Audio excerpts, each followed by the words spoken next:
Hi, fourth graders.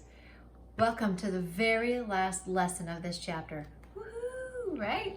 So this is 1411, and like always, the ends of the chapters have problem-solving lessons. And this chapter in particular had two, one right in the middle and one at the end. So let's just get right to it. This is titled Working Backwards, okay? All right, so you're just gonna kind of watch me as I move along, and I'll give you some suggestions on how to work with a problem. So you're gonna see stuff like this today. And as I always mention to you, the rule of three. First, read it once just to get an idea of what is being talked about or asked. The second time, read it again for comprehension and pulling things out. And the third time you read it is for execution. Now you decide how you're gonna do it.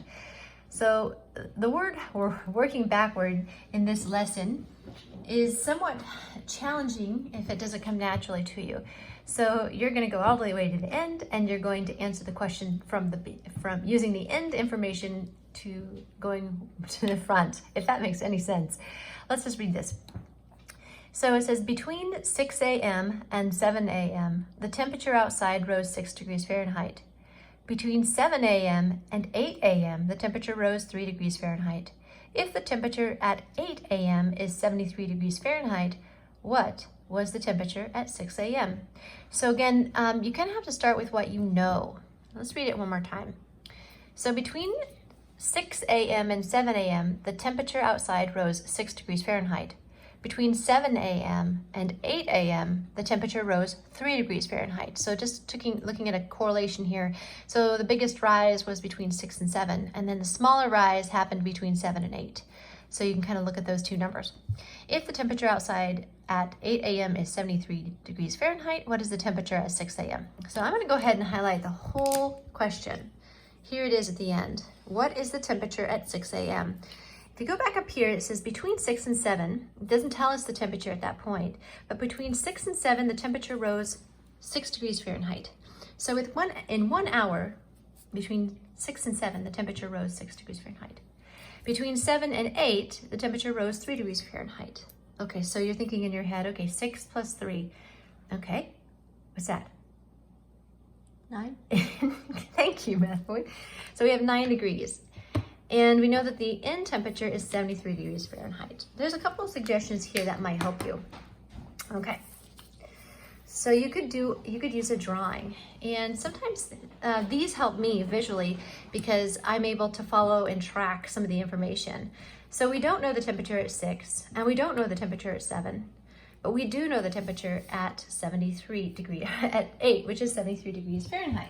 So the way I would approach this would be to sort of work backwards. So we know that it's 73 degrees Fahrenheit. We're going to have to subtract 3 degrees. Okay, and that equals 70 degrees. Oh, thank you, sir, for helping me straighten my paper. So we know that at 70 degrees, the temperature is at 7. Okay, I'm gonna put that in. And then we're gonna continue this. So we have a loss of 6 degrees, or a gain of 6 degrees if we're working forward, but now we're working backwards. Again, from 70 to minus 6, we are going to have 64 degrees Fahrenheit. So the end temperature here at 6 is 64 degrees Fahrenheit. That's actually very coastal. This is kind of what we see on a daily basis, although it's supposed to get pretty hot today. So that's the drawing of it. Here's a diagram. This is one of my other favorite methods here.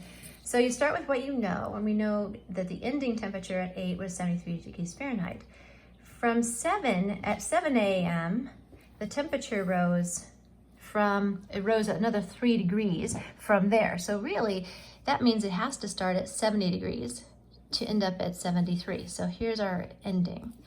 Now from here, we know that we have to have, our end result has to be 70 degrees, right?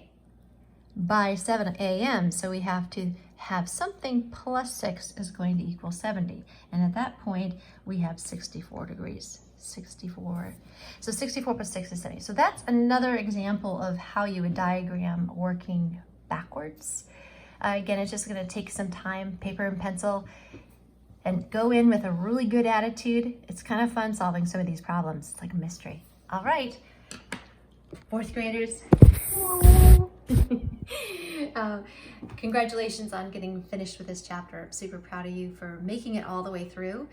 You'll notice that there's going to be a practice test following this. So it covers from all the lessons in chapter 14 or topic 14, and then we'll conclude with the actual test on Pearson. Thanks, you guys.